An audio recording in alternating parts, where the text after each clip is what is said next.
जैसी जैसी बोलबम बोलबम भोलेनाथ के कंवरिया मस्त जैसी भोलेनाथ के कंवरिया मस्त जैसी जैसी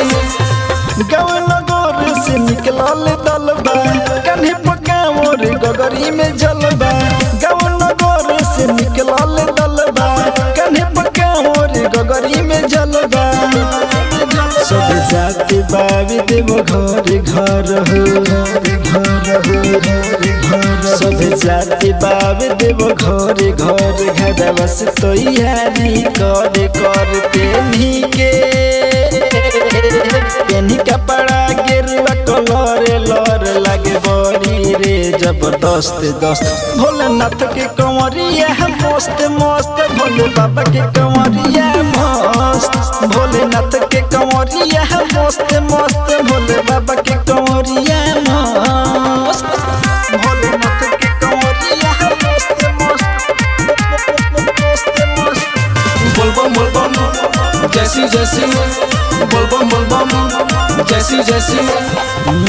चढ़ती सावन सभे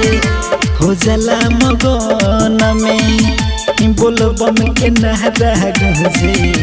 धरती गगन में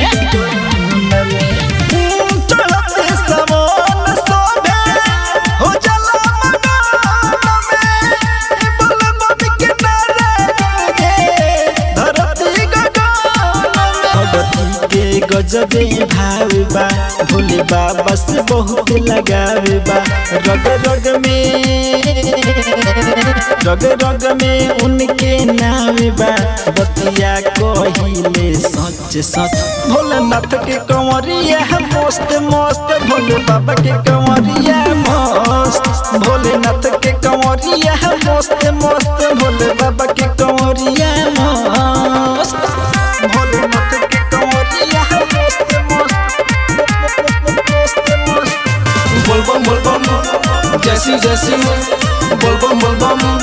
जैसी जैसी केहू पिए भंगिया पीसी केहू पिए चिलम हो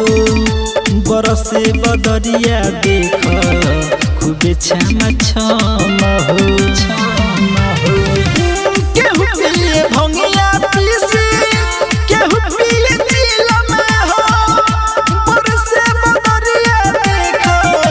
खूबे छम छम हो ढल गजबे के उमंग मंग निकला गोत के रुआ रंग रंग